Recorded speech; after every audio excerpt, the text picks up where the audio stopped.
네, 제일 먼저 지난주 중요했던 거는 빨간색으로 쳐져 있었던 이제 미국의 FOMC 회의였죠. 요거는 이제 지난주 자산 시장에서는 무슨 일이에서는 아주 짧게 넘어갈 거고요. 뒤에 두 번째 꼭지에서 자세히 말씀드려 볼까 합니다. 그러고는 미국의 4분기 GDP, 신규 실업수당 청구 건수, 그다음 PCE 물가 지수, 요 정도가 주요 지표로 이제 보인다라고 말씀드렸었고, 그다음 혹시 주총 시즌을 앞두고서 주주 제한이 나오지 않을까, 요건 계속 보셔야 된다는 거고, 미국채 입찰, 중국 부채 문제, 미국의 인프라 법안, 그다음 미중 간의 관세. 사실 여기에 이제 추가하자면은 또 요즘은 러시아 우크라이나와 같은 지정학적 위기도 있기는 하죠. 네, 그래서 그 정도를 이제 보셨으면 한다 였었는데 하나하나 이제 어떤 일이 있었는지 살펴보도록 하겠습니다. 제일 먼저 24일 월요일 보시면은 국민연금에서 포스코 물적 분할에 찬성한다라는 이야기가 나왔습니다.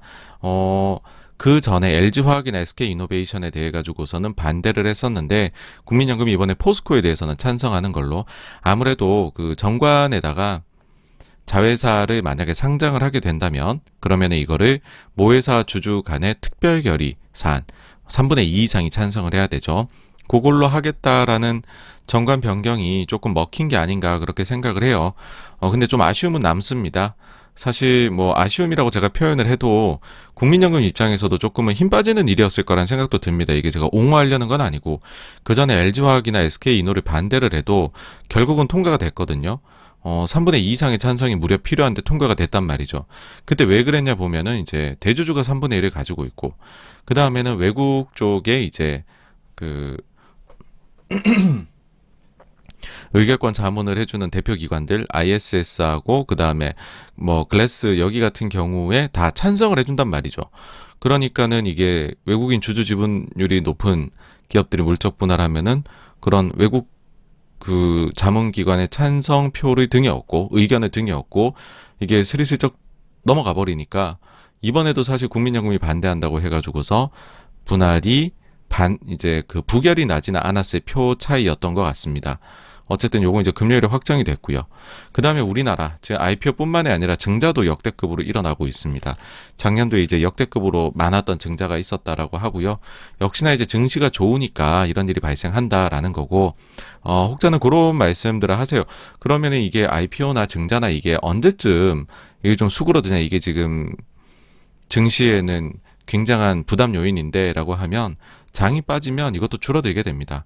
장이 강하면 계속해서 이게 나올 거라고 보고요.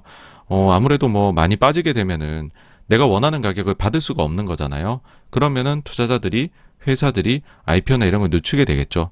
그걸 실제로 이제 저희가 주 후반에 보게 됩니다. 그렇죠? 현대 엔지니어링으로요. 그거 좀 이따 다시 한번 말씀드리고요. 그 다음에 한국에서는 좀, 제가 볼 때는 최근에 봤던 통계 오류 중에서는 역대급이지 않나라는 게 있습니다. 뭐냐 하면, 미수금 대비해가지고서 반대 매매가 22%가 넘었다라는 자료들이 막 쏟아져 나옵니다.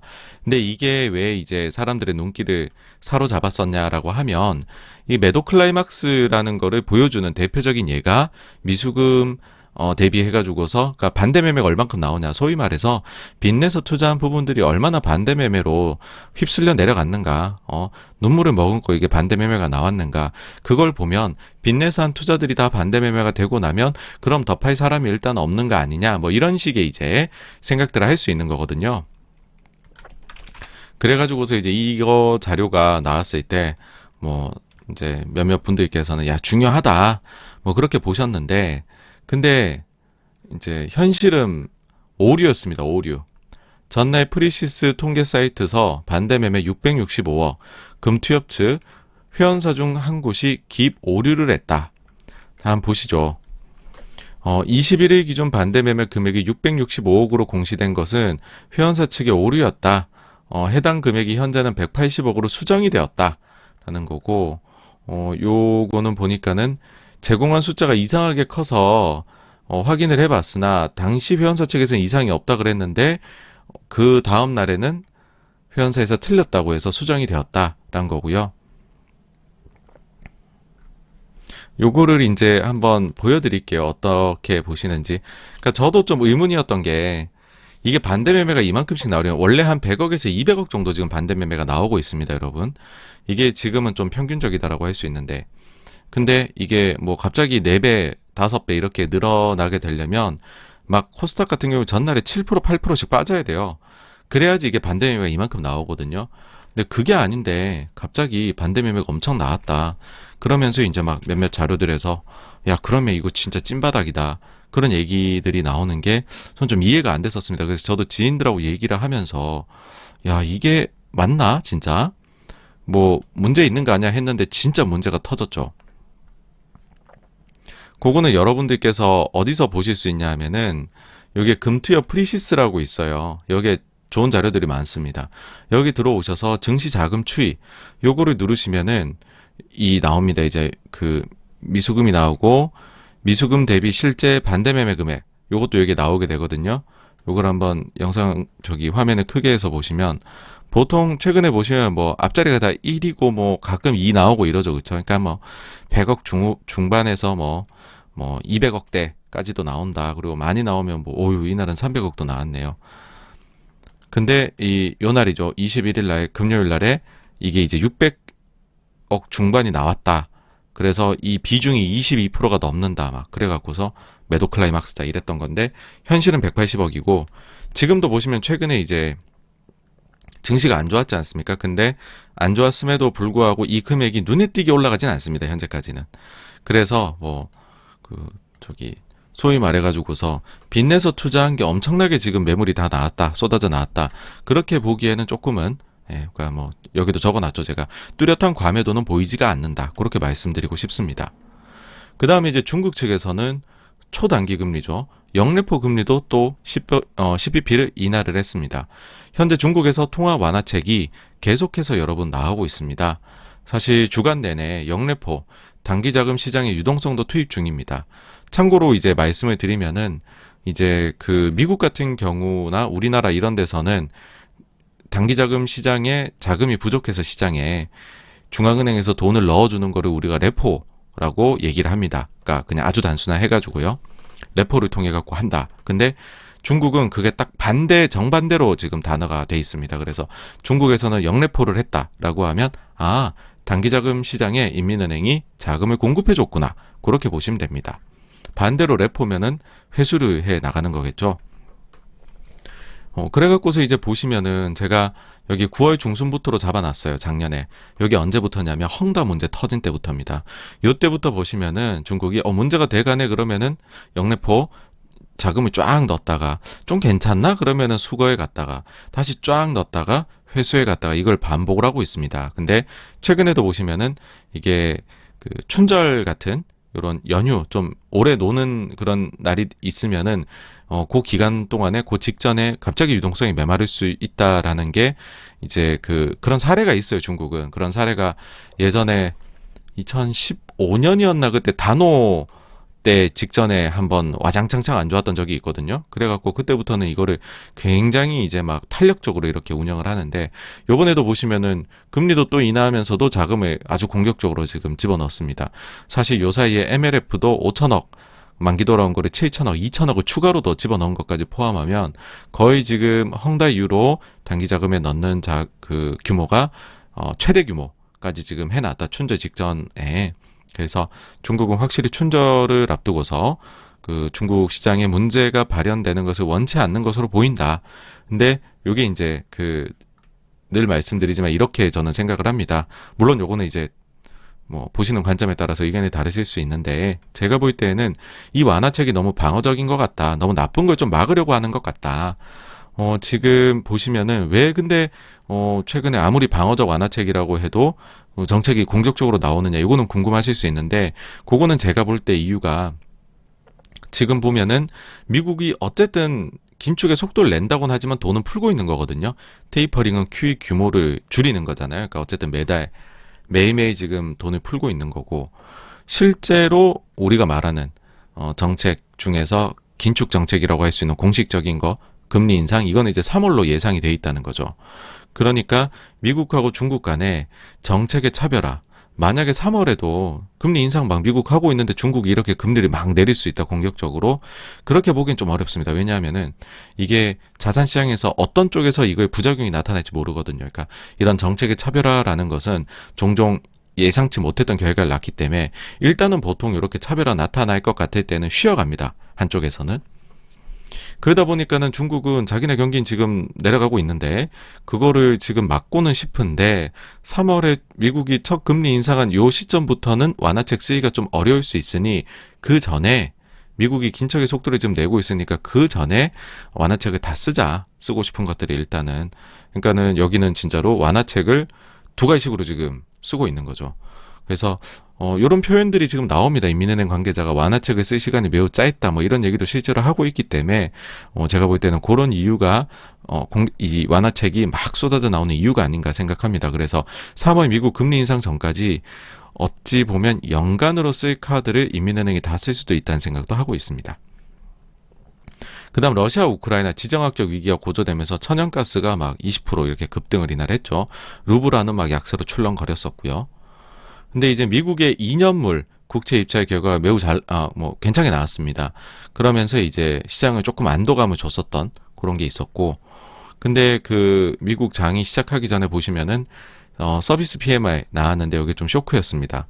예상치는 50 중반이었는데 발표는 이제 50을 겨우 넘어가는 기준점을 겨우 넘어가는 숫자였고 오미크론 때문이라고 하긴 했지만은 사람들이 볼 때는 미국의 경기가 빠르게 식어가는 거 아니냐. 근데 미국 중앙은행은 긴축 사이클로 들어간다. 이러면 난리 나는 거 아니냐. 뭐 이런 불안 심리가 자극이 됐던 것 같아요. 그러다 보니까 미국이 장 시작하자마자부터는 갑자기 이제 4% 이상의 급락을 이제 계속 급락해요. 막 보여 나갑니다. 그런데 이게 갑자기 어느 순간 바닥을 잡고 쭉 올라가서 심지어는 양전환에서 끝내버려요. 어마어마했죠. 사실 이날은 새벽에도 저는 지인분들 중에서 연락을 해주시는 분들이 꽤 계셨어요. 그러니까 어떡하냐 이거 진짜 난리 나는 거냐. 근데 또 막 올라가니까는 야 이거 그럼 사야 되는 거 아니냐 지금이라도. 그러신 분들이 꽤 계셨었는데 그 정도로 이게 굉장히 드라마틱했다라는 뜻이겠죠. 일단은 봤었을 때는 2년물 국채 입찰 결과가 잘 나온 게 그래도 시장에 안도감 줬던 것 같아요. 그러니까 금리가 그렇게 오를 건 아니구나. 금리가 조금 높게 나오니까는 사람들이 이건 너무 높은데 뭐 이게 채권이 저평가 같아 하면서 현실 매입이 들어오는구나. 그게 좀 안도감을 줬던 것 같고 뭐 시장 일각에서는 이게 그 블랙 먼데이 때 처음 쓰인 표현인데 PPT라고 그 플런지 프로텍트 팀 해가지고 폭락 방지 팀이라고 뭐 레이건 정부 때 만들었다라는 얘기가 있습니다. 그래서 여기서 이제 증시 급락하면 항상 이렇게 좀 매수를 한다더라 뭐 이런 뭐 여러 가지 방법을 사용해서요. 있는데 어쨌든 뭐 정확한 이유는 모르겠습니다. 이게 마이너스 4% 이상 가던 게 플러스로 전환된 이유라는 거는 저희가 정확히는 알 수 없는데 이제 혹자들은 이게 강하게 끝났으니까 그날 후반에 이제 뭐 매도 나올 것도 다 나왔고 그런 거 아니야라고 하시는데 그 해석은 조금 조심하셔야 됩니다. 왜 그러냐면 가장 최근에 증시가 4% 이상 빠지다가 플러스로 마감한 사례가 언제냐면 무려 14년 전입니다, 여러분. 2008년 10월 16일과 23일입니다. 이때 주식을 하셨던 분들이라면 지금 무릎을 탁 치셨을 거예요. 이때가 어떤 상황이었느냐라고 하면 S&P 500이 한 1500 이렇게 됐었거든요. 그 900까지 빠져요. 그러고 나서 이때 당시에 추가로 900에서 더 빠지려고 하는데 말아 올리고 또 더 빠지는데 말아 올린 것들이에요, 이때가.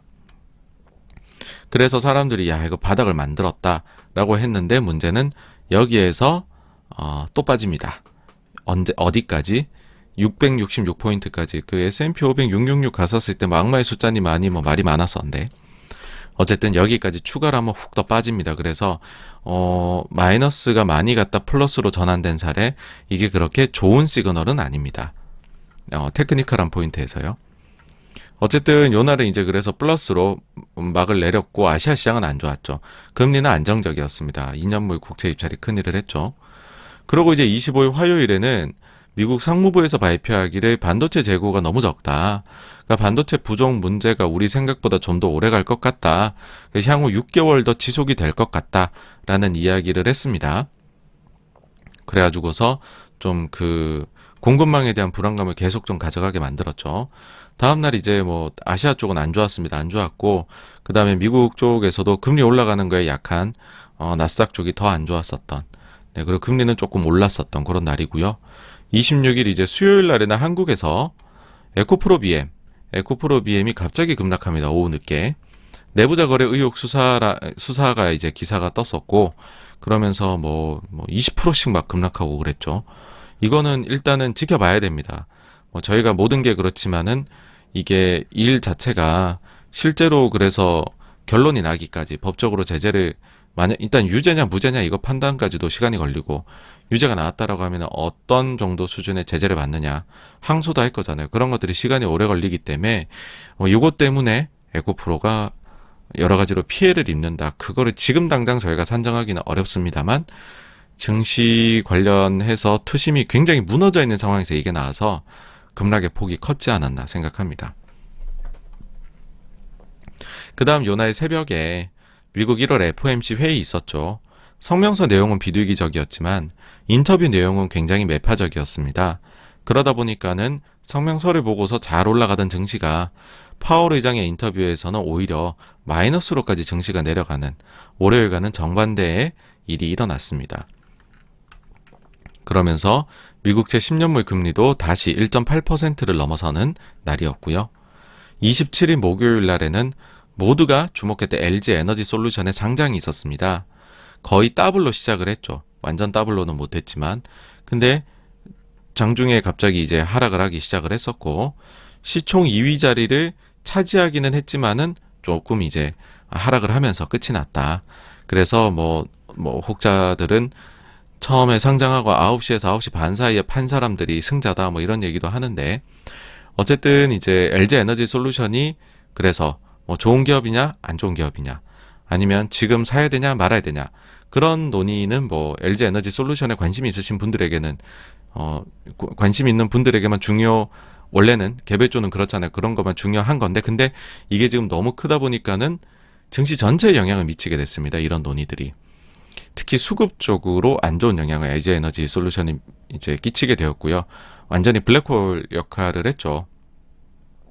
사실 여기에 대해 가지고서 이제 작년하고 연초에 저희 채널에서는 그런 말씀을 드렸습니다. LG 에너지 솔루션의 상장이 굉장히 수급적으로는 안 좋은 영향을 끼칠 것이다. 그래서 이거는 조심하셔야 된다.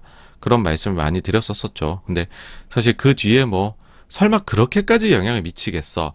라고 좀 방심들을 모두 하셨던 것 같아요.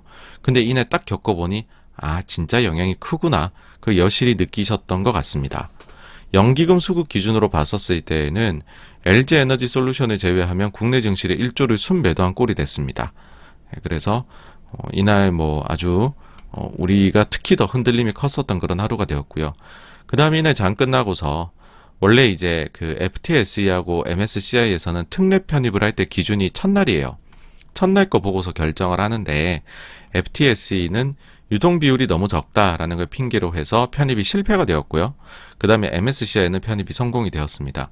뭐 둘을 굳이 비교를 하자면 MSCI가 훨씬 이제 그 추종한 자금 규모가 크기 때문에 LG 에너지 솔루션에 추가로 들어올 수급에서 FTSE가 빠졌다고 크게 영향을 받을 건 아니다라는 생각이 들고요. 그렇게 되면은 그동안 이제 저희 채널에서 말씀드렸죠. 지금 이제 수급 이벤트가 LG 엔솔이 어떻게 되냐 했었을 때 상장 후 5영업일 뒤인 2월 7일날 원래 FTSE 들어와야 되는데 그건 이제 없어진 거고, 7영업일 뒤에 코덱스 이제 삼성에서 하는 2차전지 ETF에서 LG 화학을 드랍하고 LG 엔솔을 넣을 걸로 보여요. 거기서 정관을 바꾼 내용을 읽어봤을 때는, 그러고는 이제 MSCI는 성공됐으니까는 2월 14일에 수급 이벤트는 확정된 거고, 뭐 요대로 흘러가게 되면 코스피 200도 들어가는 것도 특례도 되지 않을까. 그러면 3월 둘째 주 목요일날 엔솔이 이제 편입이 될 겁니다. 자, 그 다음에 우리 시장에서는 장이 급락하니까 대선 후보들도 여기에 이제 숟가락을 얹습니다. 윤석열 후보 측에서는 이제 1년 앞으로 다가왔죠. 주식 양도세 이거 폐지하겠다는 공약을 발표했고, 그러니까는 이제 상대 쪽인 이제 이재명 후보 측에서는 그거는 부자 감세다 이렇게 반발이 나왔습니다.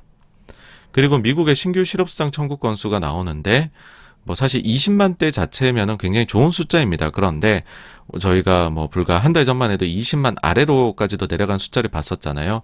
근데 최근에 보시면 3주 연속으로 오미크론 영향 때문인지 예상보다 높게 나왔고, 특히나 지난주 같은 경우에는 이제 26만이나 나오면서 20에서 26만으로 꽤 많이 올라갔네. 고용시장도 벌써 좀 다운되나? 뭐 이런 생각을 들게 만들었는데 그래서 이제 예상치가 많이 올라갔습니다. 26만 5천. 근데 지금 발표치는 전주 상향된 것까지 치면은 거의 그냥 예상치 정도 나왔다.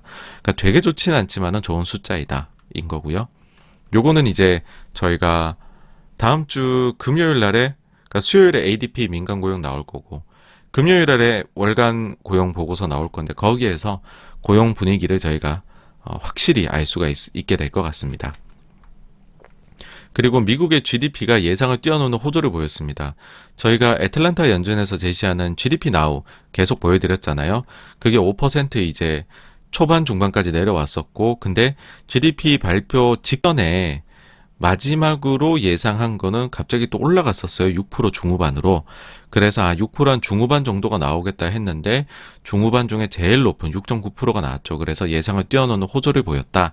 사실 이것만 봐서는 그럼 미국 경기 좋구나라고 해야 되겠지만, 근데 이제 저희가 이런 거를 볼 때 분야별로 또 나눠봅니다. 세부적으로 딱 나눠보게 되는데, 그게 좀 전반적으로 영향들이 다 플러스로 좀 비슷비슷하게 기여를 하게 된 사람들이 전체적으로 좋구나 그런 거 느끼죠. 근데 한두 가지만 좋으면은 좀 저거 일회성인가 아니야 이런 생각들을 하게 되잖아요. 이번에 재고가 그랬습니다. 재고 효과가 굉장히 열일을 했고요. 6.9 중에서 4.9가 재고 효과입니다. 그래서 이번 성장에 거의 한 70% 정도를 재고 혼자서 담당을 했다. 그래서 어떤 분들은 이 재고 갖고 그래프를 쫙 그려보시더라고요. 저는 이제 그 그래프는 사실 제가 오랫동안 봤던 건 아니어가지고서 그거를 공유하는 게 이제 좀 오히려 헷갈릴 수도 있겠다 싶어서 여기다 넣지는 않았는데, 그냥 말로만 전달을 드리자면 어떤 게 있냐면, 지금 이제 미국에서의 재고 수준이 어느 정도 올라왔다라는 거죠. 어느 정도 올라왔는데, 근데 코로나 이전에 그 평균적인 재고를 쌓아두는 수준에 비해서는 아직까지 약간 낮다. 그러니까는 이번 GDP에서 재고가 확 이제 리스타킹 되는, 쌓이는 모습을 보였지만은 추가로 더 재고 효과가 플러스 효과를 낼 수 있을 것이다. 라고 이제 전체적으로 보면 그렇게 말씀을 하시는 분이 나올 수도 있는데, 세부적으로 들여다보면은 굉장히 나눠져 있다라는 겁니다. 이게 나눠져 있다는 게 뭐냐 하면, 지금 저희가 공급망 교란을 가장 크게 겪는 곳이라고 하면 대표적으로 지금 자동차잖아요. 근데 자동차 쪽이 재고 수준이 극악할 정도로 낮다는 거죠. 없다는 거죠. 팔 차가 없다. 반도체 문제 때문에. 그런 중고차 가격이 막 하늘 높이 치솟아 있잖아요. 그런데 자동차만 제외하고 보면 나머지들의 재고 수준은 이미 코로나 이전의 평균적인 재고 쌓는 수준을 훌쩍 넘어가 버렸다는 거죠. 그래서 이런 얘기도 합니다. 재고를 혹시 잘못 쌓는 거 아니냐. 그러니까는 기업들이 조금 혹시 착각을 하는, 이제 이게 실수를 하는 거 아니냐라는 얘기도 나오고 있습니다. 이걸 좀 더 풀어서 말씀드리자면, 계속 이제 선반이 안 채워져서 물건을 못 팔았다고 기업들은 생각할 수 있는 거죠. 그러니까는 되는 대로 물건을 막 싹 다 끌어모은 거예요. 재고를 일단 쌓아갖고서 고객들은 지금 물건을 막 못 사서 안달이 나 있어 라고 했는데, 근데 11월 12월 소매 판매 지표 보시면은 나쁘게 나왔잖아요. 어느 순간 보조금이 끊기니까 고객들의 주머니는 메말랐는데, 근데 이제서야 공급망 교란은 조금 풀리기 시작을 하니 선반에 물건을 가득 차기 시작을 한다는 거죠. 그래서 자동차를 제외한 나머지를 봤었을 때에는 과잉 재고가 축적된 것 아니냐라는 부정론자들 쪽에서는 이야기도 있습니다. 그거는 뭐 앞으로 한두 달 뒤로 나오는 소매 판매 지표를 봐야지 저희가 확인이 되겠죠. 근데 뭐 양쪽 다 제가 볼 때에는 일리가 있는 주장인 것 같습니다. 그래서 과연 이것이 차를 제외하고는 과잉 재고 상황인지, 아니면 전체적으로 봤을 때 아직까지도 재고가 부족한 상황인지를 여러 다른 지표들 나올 때 지켜봐야 될 것 같습니다. 그 다음 이제 러시아 우크라이나 쪽에서는 요번에 좀 좋은 얘기 나왔습니다. 러시아 외무부 장관이 우크라이나와의 전쟁은 생각을 할 수도 없다라고 표현을 했습니다. 그리고 미국에서는 사실 2주 내내 국채 입찰이 좋았어요. 내용이. 그러지 않았으면 더 험악했겠죠, 장 분위기가. 어쨌든 이날 그래서 코스피가 제일 많이 빠졌고요. 나머지 국가들도 빠지긴 했지만 코스피가 뭐 압도적으로 많이 빠졌었던, 그래서 위험 심리가 가장 최고조를 향했었던 날입니다. 28일 금요일입니다. 이날에는 우리나라에서는 일단 좋은 뉴스 나온 게 SK 하이닉스가 그래도 이제 좋은 실적을 냈습니다. 사실 우리나라 지금 좋은 실적 내는 기업이 참 찾기 힘듭니다. 근데 그 중에서도 아주 초대형주인 하이닉스가 시장의 예상을 넘어서는 그 실적을 내주니까 굉장히 반갑더라고요.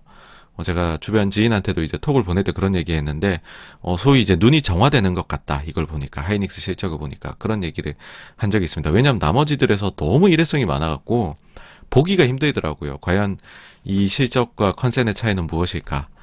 그런 생각이 들어갔고요. 그 다음 우리나라에서 또 이제 현대 엔지니어링이 공모 철회를 했습니다. 보니까는 기관 대상 그 수요 예측에서 굉장히 부진했던 것 같아요. 뭐 장 분위기도 안 좋은데 누가 이거 참여하겠습니까 지금? 그래서 일단은 뭐 연기라고 봐야겠죠. 좋은 가격 되면 또 이제 상장하겠다 이렇게 될 테니까. 하지만 일단은 뭐 후퇴했다는 거고요. 포스코는 이제 홀딩스로 가는 거고, 미국의 PC 물가지수 나왔는데 사실 CPI 때도 저희가 느꼈지만 이제는 거의 뭐 컨센보다 약간 높은 수준 그거에 생각할 정도로 컨센이 올라가 있는 상황이잖아요. 그래서 보시면은 컨센하고 거의 같은 수준이고, 이제 코어 같은 경우는 YOY는 약간 더 높게 나오긴 했는데 어쨌든 뭐 예상 정도 수준이다. 40년 만에 높지만 제일 높은 숫자지만 어쨌든 예상 수준이다. 그래서 증시가 요거 나오고서 막 그 선물이 확 올라갔던 것 같아요. 그 다음에 이제 사람들이 이제 요거 나올 때 주요한 지표들이 나머지도 많이 나옵니다. PC 물가지수뿐만 아니라. 대표적인 게 고용 비용 지수라 하는데, 쉽게 보시면은 기업들 입장에서 인건비 관련해서 얼마나 올라가느냐, 이게 지금 문제가 되는 거잖아요. 이게 많이 올라가게 되면 구조적인 인플레를 일으킬 수 있으니까, 그 필립스 곡선에 따라서 예상치가 1.2% 증가했는데 4분기에 1% 증가, 예상을 하회를 했죠. 그래서 생각보다 임금발 인플레 가능성은 낮은 것 같다. 이게 안도감을 줬고요. 개인 소득 같은 경우에는 예상치보다 적게 나왔어요. 그 다음에 개인 소비 지출은 지금 거의 한 1년 만인 것 같은데, 제 기억이 맞으면 전월 대비 마이너스가 나왔죠.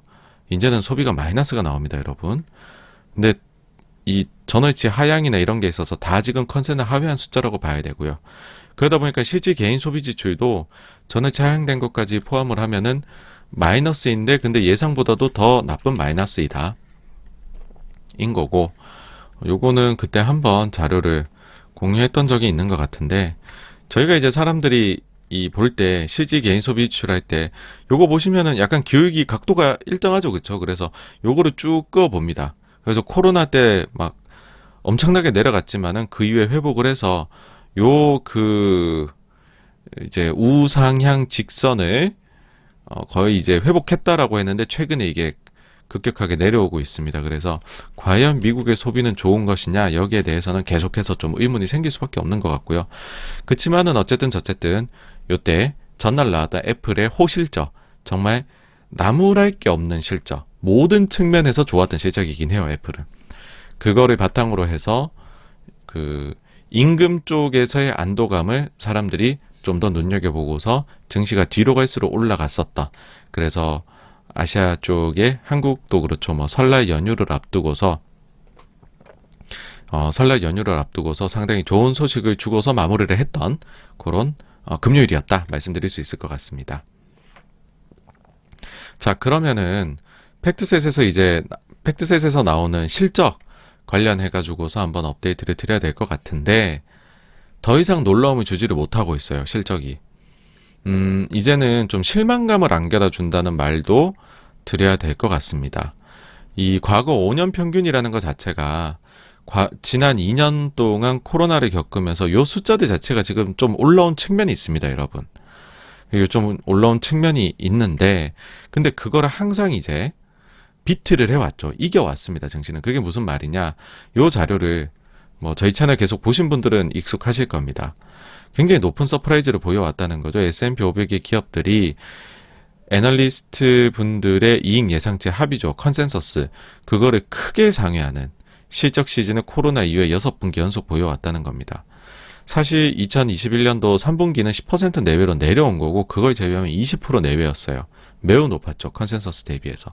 그러니까 실적이 컨센보다 잘 나오는 건 너무 당연했어요, 코로나 때. 그러다 보니까 과거 5년 동안의 PER 평균이 한 17에서 18배인데, 근데 여기서 20% 높은 21에서 22배 수준의 포워드 PER을 받을 수 있는 게 정당화된 거죠. 왜 20%더 받을 수 있냐? 아니, 실적이 예상보다 20%더 잘 나오니 과거의 PER 예상치 그 평균치보다 당연히 20% 높아야죠. 근데 그게 3분기에 10%로 내려왔고, 실적이 왜 이렇게 꺾이지? 예상보다? 라고 했는데 요번엔 더 꺾이고 있습니다. 지금까지 33% 기업들이 실적을 발표를 했고요. 어닝이 예상치를 상회하는 그런 기업의 퍼센테이지는 77%입니다. 과거 수준이죠. 그쵸? 근데 그 예상치를 상회하는 폭이 과거 평균 20%, 그 다음에 3분기는 10%라고 말씀드렸었죠. 이게 과거 5년에는 이러다 보니까는 8.6%까지 올라왔어요. 원래는 5에서 6% 정도 수준이거든요. 미국은 항상 조금 보수적으로 추정을 합니다. 그래서 실적 시즌에서 서프라이즈를 내는 기업의 비중이 원래 한 70% 중반 정도가 돼요. 그리고 그 폭 자체는 한 5% 내외 정도가 됩니다. 근데 코로나 이유가 이만큼 높으니까 최근 5년치가 올라온 게 된 거죠. 8% 중반으로. 그런데 이번 실적 시즌은 지금 4%입니다. 그러니까 실적의 예상치 대비 상회는 하지만 이제 상회하는 폭은 과거 한 10년 평균에서도 하단으로 들어오고 있다는 겁니다. 매출액이 예상치를 상회하는 기업의 폭은 여전히 높기는 합니다. 그리고 매출액의 예상치 상회 폭이 과거 대비해서도 지금 높아요. 그러니까 이제 뭐 일부에서는 뭐 매출액이 높은데 그래서 좋은 거 아니냐라고 하시는 분들도 계시고, 뭐 연말이니까 일회성을 넣어서 매출은 잘 나왔는데 마진이 좀 압박이 있었나 봐 라고도 하시지만, 미국이 그렇게 일회성을 우리처럼 4분기에 다 몰아넣는 회사들은 아니거든요. 그리고 결산 시기가 4분기에 우리처럼 다 몰려있지도 않아요. 그래서 그런 논쟁은 제 의견은 제가 볼 때는 힘을 좀 뭐 받기는 어렵다라는 생각을 하고요. 어쨌든 그 비용 증가되는 부분을 실제로 그 이제 가격의 반영을 충분히 못했다라고 생각을 합니다. 그러니까는 매출액은 증가하는 폭이 더 컸지만은 마진에서는 압박이 있었던 거죠. 뭐 금융사들이라면 인건비, 그 다음에 제조업 기업들이라고 하면은 그 원재료비, 원부자재비 이런 게 올라간 거죠. 뭐 이동하는 거, 그 운송비나 이런 것들도요. 그래서 그 4분기 그 이익 성장률 예상치가 2주 전에 비해서 살짝 내려와 있는 상황이고요. 그러니까 이게 살짝 이제 내려오기 시작합니다, 여러분. 이렇게 되면. 그 다음에 1분기에 대해서 가이던스를 준 기업이 이날까지 이제 20개 기업이었는데 그 중에서 긍정적인, 그러니까 그 전에 2022년 그러니까 3분기 때 22년도 1분기 가이던스 준 거랑 이번 분기 21년 4분기에 22년 1분기 가이던스 준 거랑 비교를 해봤을 때 그전 대비해서 긍정적으로 준 곳이 7곳, 부정적으로 준 곳이 13곳입니다. 그래서 이제는 부정이 더 많다는 거고요. 그렇지만은 최근에 증시가 하락을 해서 이제 그 멀티플 부담은 조금 내려온 상황입니다. 21배에서 19배 정도 수준으로 내려왔죠. 한국은 어떠냐? 한국은 그전에는 뭐 삼성전자 특별 성과급 주면서 뭐 8, 9% 정도 하회한 거, 포스코나 LG전자도 하회를 했죠. 지난주에 이제 실적 발표가 많았는데 기업들 한번 쭉 읊어드릴게요. 현대차 마이너스 15%, 현대모비스 마이너스 2%, 기아차 마이너스 12%, 현대위아는 흑자인 줄 알았는데 적자, 오토웨번 마이너스 10%, 호텔신라 마이너스 13%, 풀먼 마이너스 70%, 한진카야 흑자인 줄 알았는데 적자, 삼성증권 33% 플러스, 신세계 INC 마이너스 33, LS 일렉트릭 마이너스 13, 송원산업 플러스 13, LX 인터내셔널 플러스 3, LGU 플러스 마이너스 22, SK 이노베이션은 흑자인 줄 알았는데 적자, 삼성카드 뭐 플러스 47, 하이닉스는 플러스 3인데 일회성 이제 상여금 포함이니까는 좋았던 거고, 롯데정보통신 마이너스 82, 대한항공 플러스 14, DL 마이너스 39, 대한유한은 흑자인 줄 알았는데 적자, 유니드 마이너스 32, 효성 마이너스 16, TNC 마이너스 10, 화학 적자, 첨단소재 마이너스 19, SOE 마이너스 8, 삼성중공업 적자. 이거를 다, 그러니까 뭐 기왕 한 김에 끝까지 해볼게요. 이제 미래에스 마이너스 13, LG생건 마이너스 1, DL ENC 플러스 9, 하우시스 적자, 제이기행 마이너스 2, SK 아이테크놀로지 적자, 현대제철 마이너스 9, SDI 마이너스 37, 더전비전 마이너스 28, SDS 마이너스 43, 현대로템 플러스 3, 대우건설 플러스 5, 네이버 마이너스 4, 메리츠증권 플러스 17, 물산 마이너스 6, 글로비스 플러스 8, SBS 적자, GS건설 마이너스 16, LGD 25 마이너스, 이노텍 마이너스 2, 현대건설 마이너스 14, 정기 마이너스 11, 자이 S&D 플러스 7, 포켓 마이너스 42, 포인터 마이너스 10, SGC 에너지 플러스 4, 삼바 마이너스 8, PI 첨단 소재 마이너스 5 해서 물론 일회성 비용인 거 반영된 기업 굉장히 많습니다. 굉장히 많긴 하지만은 너무 이렇게 다 같이 일회성을 하니까, 그래서 너무 다 같이 실적이 컨센 대비 안 나오니까 사실 그렇습니다. 이제 3분기 때 포워드로 12개월 우리나라 PER을 보게 되면은 이게 뭐 우리나라 너무 저평가다, 글로벌 PER에서 제일 낮은 수준이다 얘기를 하지만은 그때는 일회성을 아무도 안 넣은 거죠. 그러니까 저는 이 차이가 왜 발생하냐라고 생각을 해보면 그 종목 분석하시는 분하고 매크로 시장 분석하시는 분들 간의 교류가 적은 것이 아닐까라는 생각을 합니다. 그 점을 항상 생각을 하셔야 되는데, 뭐냐면 종목을 하시는 분들이 이제 개별 종목이나 섹터 이제 분석을 하시는 분들이 사실 안 좋은 거를 안 좋겠다는 생각이 들어도 그걸 레포트로 표현하시긴 진짜 어려운 게 우리나라 문화기는 해요. 뭐 어떤 기업들은 그래버리면 출입을 막아버립니다. 아니 이거 일은 해야죠. 근데 출입도 만나주지를 않으면 어떡합니까? 그게 솔직히 엄연한 현실인데 뭐 나쁘다는 얘기를 어떻게 쏟아낼 수가 있겠습니까? 그러니까는 이게 의도적으로 회피를 해버리는 경우들도 많단 말이죠. 그러면 그런 점들이, 특히나 한국의 경우에 4분기에 일회성 비용 반영이 어마어마하고 특히나 실적이 좋을 때는 더 크게 반영을 합니다.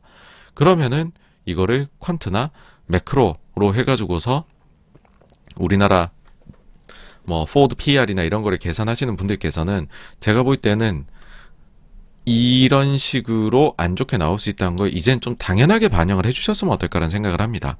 한국은 이게 상수입니다. 2018년인가요? 되기 전까지 코스닥은 더 심하거든요, 여러분.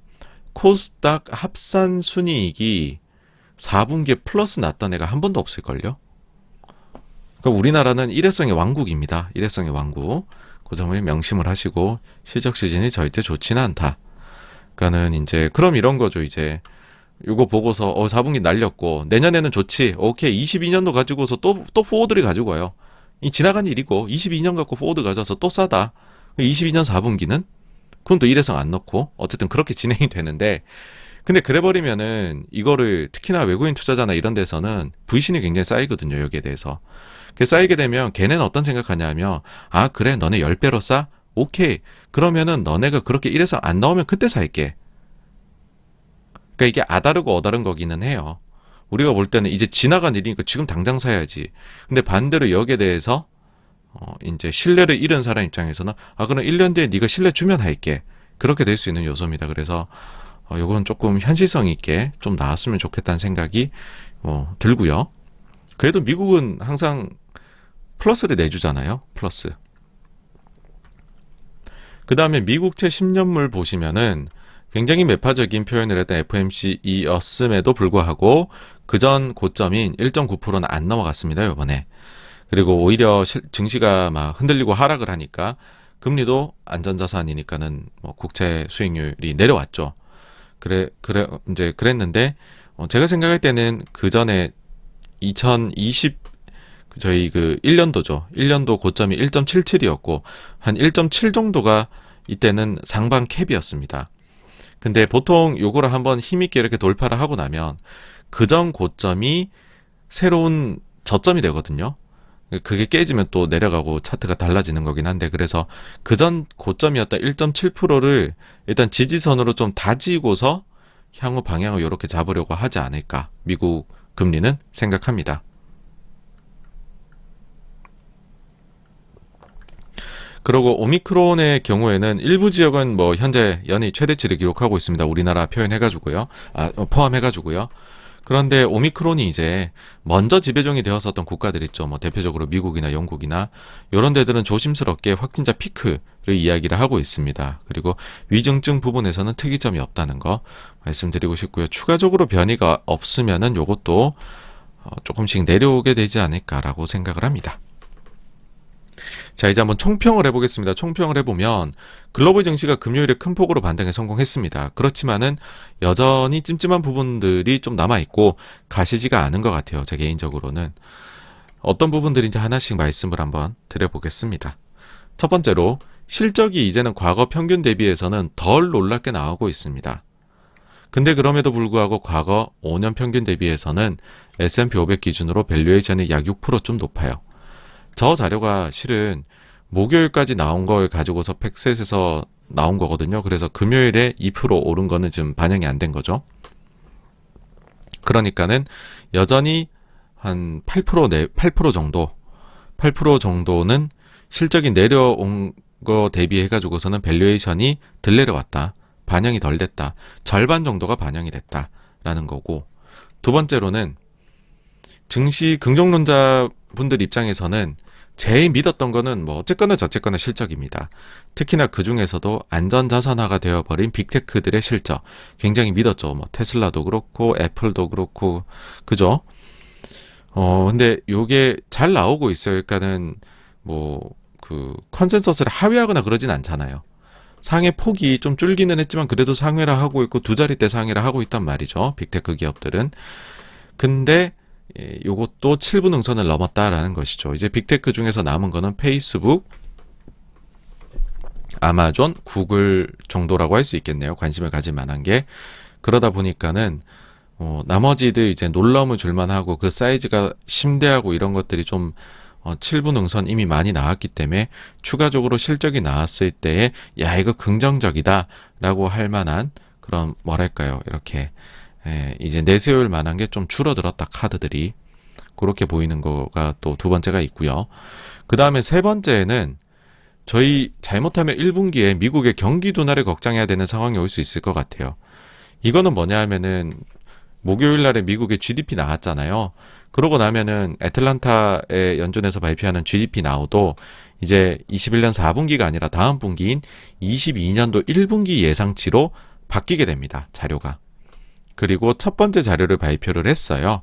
첫 번째 자료를 발표를 했는데 여기 점이 찍혀 있습니다, 여러분. 0이죠. 거의 0에 가깝죠. 이거 0.1입니다. 지금 시장에서 생각은 3% 한 초중반 정도 미국의 1분기 GDP 성장률이 나오지 않을까라는 예상이 나오고 있는데 그런데 애틀랜타 연준에서 예상을 하기로는 미국의 GDP는 2022년 1분기에 0.1% 성장할 것 같아요 라고 얘기를 했습니다. 저희가 경기 불황, 영어로 하면 리세션이죠. 이 리세션의 정의는 뭐냐 하면 공식적인 정의는 2개 분기 연속으로 GDP 성장률이 마이너스가 나오면 리세션이라고 얘기를 합니다. 미국이 1분기가 까딱 잘못하면 마이너스가 나올 수 있는 상황까지도 지금 예상이 되고 있습니다. 그러고 증시가 굉장히 출렁거렸잖아요. 근데 연준이 별로 나설 생각이 없어 보입니다. 저희 예전에 뭐 독서 모임 했었던 행동하는 용기 이런 책 보면은 연준이 본인들의 의도와 다르게 시장의 표현이 이제 시장의 움직임이 나타나면 적극적으로 연준 위원들이 나서가지고 커뮤니케이션 하도록 막 그 버냉키가 독려하는 그런 에피소드가 나오죠, 그렇죠? 근데 지금 FOMC 끝나고서 언론 인터뷰에 그 연준 위원 중에 나와서 얘기하시는 분이 아직은 없거든요. 그러니까는 그냥 놔두는 것 같아요, 아직은. 증시가 막 빠지고 변동성이 이만큼 보여도 뭐 그건 너네가 알아서 해. 약간 그렇게 보입니다. 그치만 그래도 희망을 좀 찾자면 제가 그 약세장에서는 굿도 배드고 배드도 굿인데 똑같이 배드일 거면 굿인 게 낫다. 그러니까 뭐 각종 지표나 이런 게 나올 때 그나마 그래도 좋아야 덜 빠진다 그런 말씀드렸습니다. 미국 GDP 예상보다 잘 나왔어요. 미국 채입차 예상보다 좋았어요. 빅테크 기업들의 실적은 다른 지금 기업들이 이번 분기 내는 실적 대비해서는 그래도 상회폭이 낮습니다. 그 다음에 뭐 지표 관련된 건 아니지만은 러시아 우크라이나 관련 분쟁도 지금 말만 많고 아직은 전면전은 없는 상황. 그러다 보니까는 뭐 증시가 여기서 막 추가로 막 정말 엄청나게 떨어질 거다라고 생각을 했던 하락론자들의 입장에서는 마지막 한 방이 없었습니다. 다 잘 나왔어요. 그 다음에는 저희가 눈여겨봐야 될 게 결국은 지금 인플레이션의 문제입니다. 그러다 보니까는 유가를 안 볼 수가 없어요. 다른 많은 데이터들이 있지만은 그런 것들은 한 달에 한 번 정도만 데이터가 나오고 그걸 보면서 어떻게 해석할지 여지 같은 것들도 나뉘는데 유가는 너무 매일매일 실시간으로 인플레이션에 영향 준다는 거 다 알잖아요. 근데 이거는 막 올라가게 되면 아이고 그러면 연준이 긴축의 속도를 낼 수밖에 없겠네가 실시간으로 나오는 애기 때문에 유가를 안 볼 수가 없는 거거든요.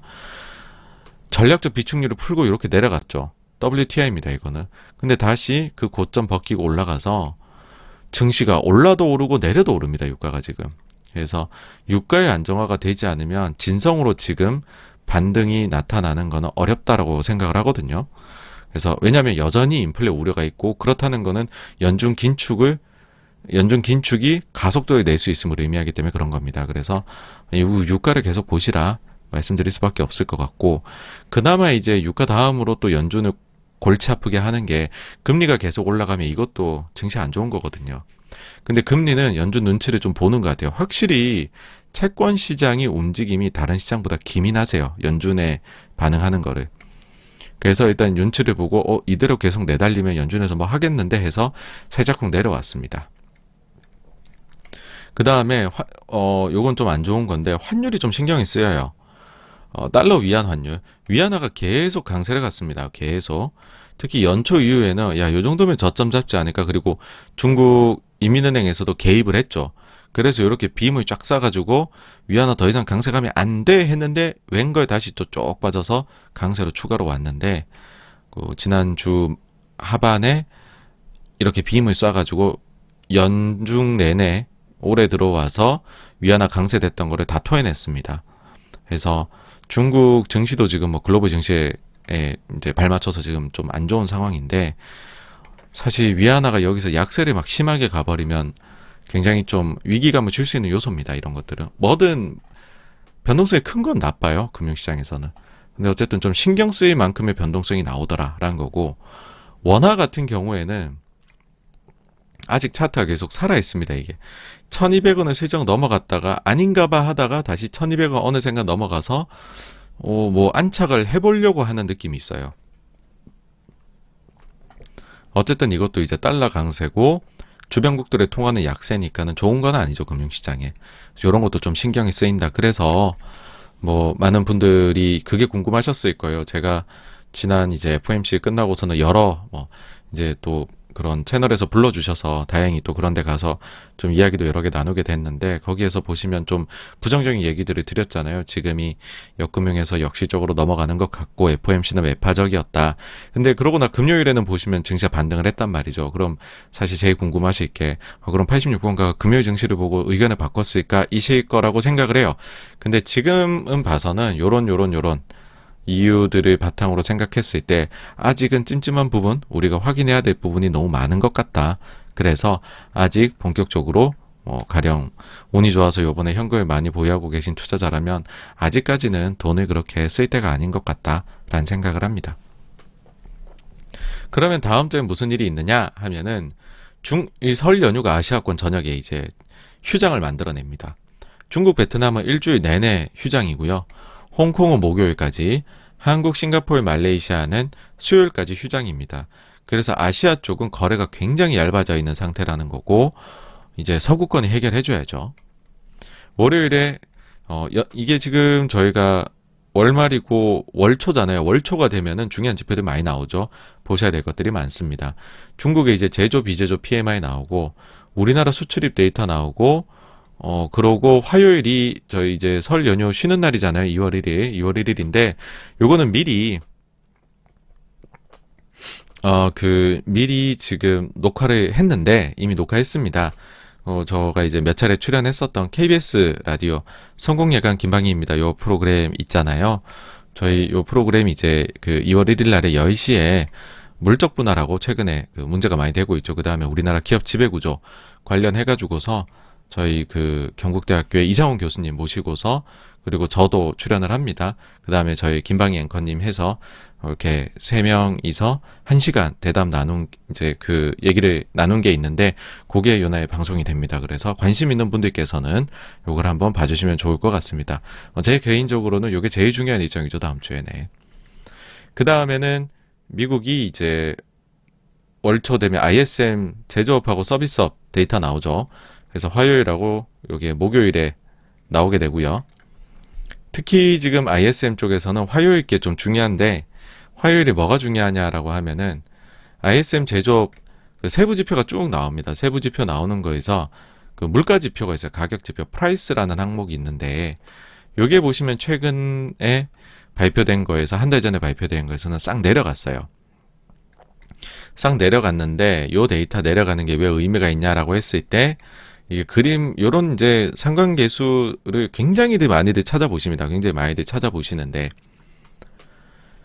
ISM 제조업에서의 프라이스하고 그 다음에 그 소비자 물가하고를 3개월을 시차를 두고서 반영을 해보면은 거의 그래프가 같이 움직인다라는 것이죠. 그러니까 ISM에서의 프라이스가 더 빨리 움직인다라는 겁니다. 그래서 이게 내려오기 시작한다는 말은 3개월 뒤부터는 미국 소비자 물가도 내려올 것이야 라는 걸 알려주는 거야 라는 겁니다. 그래서 긍정론자들 입장에서는 가격 지수가 어떠한가, 이게 추가로 더 내려온다 그러면 야 인플레 걱정하지 마, 이제 이거 내려가는 거야, 그런 얘기를 하시는 분들이 더 늘겠죠. 근데 이제 부정론자들은 그게 있습니다. 뭐냐 하면 앞서 애틀랜타 연준 GDP 예상치가 0.1밖에 안 나온 거 보셨잖아요. 아니야, 지금 이 가격을 볼 때가 아니야. 이거 내려가든 말든이 아니라 지금 이제는 문제가 경기가 겨울로 들어가고 있어. 그러니까는 오더하고 생산을 봐야 된다. 실제 이것들이 또 지난달에 내려왔거든요. 그러니까는 양자 간에 서로 간에 동상이몽이다. 데이터 보고. 그래서 저희는 둘 다 한번 이제 이렇게 째려와야 되겠다. 그런 거고요. 그다음 미국에서는 그 이제 고용 시장 지금 어떤지에 대해 갖고서 데이터 나오고 그 다음에 수요일에 ADP 비농업 고용, 금요일에 매우 중요하죠. 월간 고용 보고서. 여기서 정말 이제 그 오미크론 영향 때문에 일자리가 덜 만들어졌냐, 아니면 사람들이 알고 보니 일자리 더 많이 들어와서 실업률 더 내려가가지고 진짜 완전 고용 이대로는 안 된다. 연준이 긴축의 속도를 지금보다도 더 가속도를 내야 된다. 그런 데이터가 나올지 한번 보셔야 되고요. 그리고 사실 이런 시장의 파장을 일으킨 시작점이라 할 수 있는 게 영국의 금리 인상이었습니다. 지난번 영국 이제 금융통화위원회에서 요번에 이제 그 다음으로 금리 결정이 내려지는데 이번에도 25bp 인상이 예정이 이제 그 인상을 시장에서 예상을 하고 있습니다. 근데 그렇게 되어 버리면 그 BOE에서 작년 여름에 자료를 내면서 기준을 낸 게 있어요. 우리는 그 타이트닝을 긴축을 향후에 이런 식으로 하겠다 했을 때 기준금리가 0.5가 되면은 QE를 바로 종료한다고 했거든요. 영국이 참 웃긴 게 기준금리를 올리면서 QE는 하고 있어요. 지금 브레이크하고 악셀을 동시에 밟고 있습니다. 이런 보통 고장이 나는데 차가. 근데 0.5까지 올리면 QE는 자동 종료라고 했는데 이번에 종료될지 봐야 될 것 같아요. 그다음 유럽에도 이제 같은 날 좀 더 늦은 시각에 금리 결정이 있고 고용지표 나오고 ISM 서비스. ISM 사실 서비스에서는요, 뭐 프라이스라든지 아니면은 공급망 교란이 해소되는 모습이 하나도 안 나타났거든요. 그래서 서비스 쪽은 여전히 그런 모습일지도 또 봐야 될 것 같습니다. 그리고 목요일에는 이것도 있습니다. 그 바이든 대통령이 새롭게 임명한 3명의 연준 이사들, 요번들의 청문회가 예정이 돼 있는데 이럴 때 또 어떤 멘트들 나온지 한번 봐야 되겠죠. 아마도 약간은 성향들이 다 조금은 뭐랄까요, 그 불균형 해소 아니면은 환경 이런 쪽으로 맞춰져 있기 때문에 그런 쪽으로의 말들이 많지 않을까 생각합니다.